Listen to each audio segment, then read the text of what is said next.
طبعا سندوتش مربى يعني لازم جنبه كريمه. هعمل ايه؟ طبعا تجيبي العيش بقى الفينو بتاعنا الحلو كده، واروح حاشيه الاول كريمه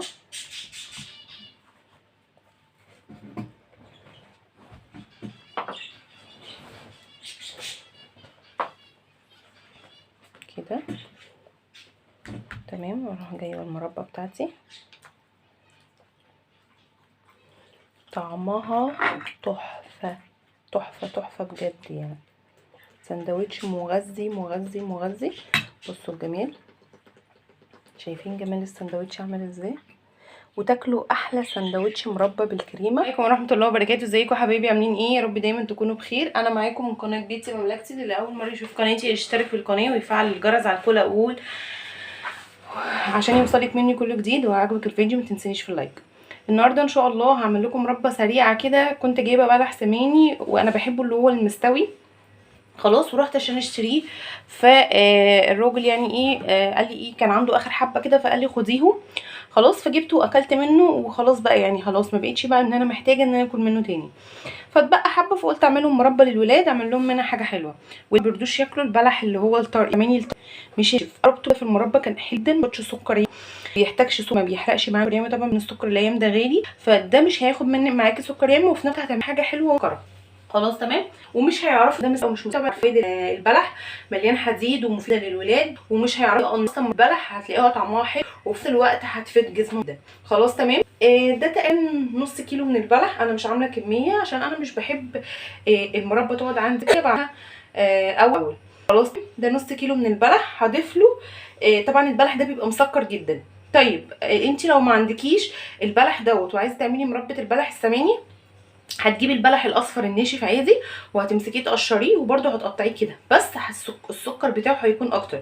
يعني انا النص كيلو هنا حطوله ربع كوبايه من السكر خلاص، وضيفاله كوبايه يعني فنجان من الشربات اللي بعمله للكنافه. لو ما عندكيش شربات كنافه هتخليها كوبايه الا ربع سكر وفنجان ميه خلاص. تمام. يبقى لو انت عندك شربات كنافه زي كده، الشربات والسيرب بتاع الكنافه ده خلاص تمام، هتستخدميه. هتحطي له فنجان تمام على الكميه، وهتحطي نص كوبايه من السكر. طيب لو انت ما عندكيش سيرب هتعملي ايه؟ كوبايه الا ربع من السكر عليها كوبايه من الميه. تمام. طيب لو انا عاملاه بلح سماني اصفر هزود له السكر شويه، يعني ممكن احط له كوبايه من السكر خلاص. تمام. او كوبايه من يعني كوبايه الا ربع من السكر، او كوبايه من السكر وكوبايه من الشربات. ده للبلح السماني لانه هياخد تسويه عن دوت، ده يعتبر مستوي خلاص. البلح السميني هياخد تسويه، فهتحطي له كوبايه بقى كبيره من الشربات، مش فنجان، هتحطي له كوبايه كبيره من الشربات تمام، وهتحطي كوبايه من السكر خلاص. تمام. هجيب الحله بتاعتي وهنزل بالبلح بتاعي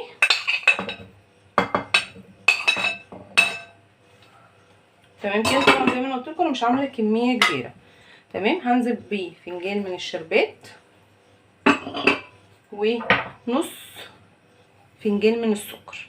طبعا انا الكوبايه اللي عندي دي صغيره، انت لو عندك الكوبايه بتاعت الشاي العاديه هتحطي كميه اقل خلاص. هديهم كده تقريبا تمام. هرفعهم على النار، واول ما يبتدي يغلي هروح هيعمل على وشه ريم، هروح شايله الريم اللي على الوش وهروح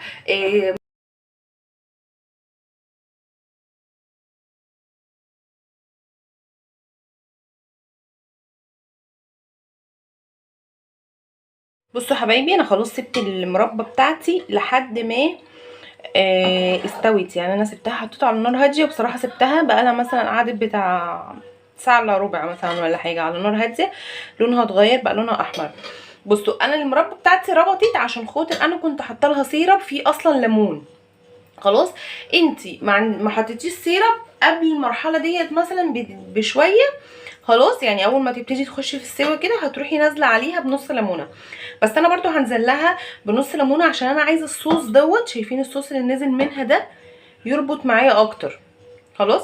فهنزل عليها بعصره ليمونه اهو بس كده، عصره بس كده. يعني الكميه دي اخدت معلقه ليمون تقريبا خلاص. كل ما هتكتري في الكميه الكيلو هياخد ليمونه، ال2 كيلو هياخد ليمونتين خلاص. اوكي. كده، وهتروحي اما انت حاطشاها تقليبه كده وهتروحي مرجعاها على النار، هتاخد بس ايه غلوه وتبص تلاقيها ربطت معاكي. خلاص هتروحي مطفيه عليها وتقدميها بقى، وهوريها لكم شكلها هيكون عامل ازاي بعد ما تتقدم. اهي بقى المربى بتاعتي بعد ما خلصتها، بس انا سبتها في التلاجة لحد ما جمدت. بصوا القوام بتاع المربى حلو قوي ازاي، بصوا. خلاص تمام. طبعا سندوتش مربى يعني لازم جنبه كريمه. هعمل ايه؟ طبعا نجيب العيش بقى الفينو بتاعنا الحلو كده، واروح حاشيه الاول كريمه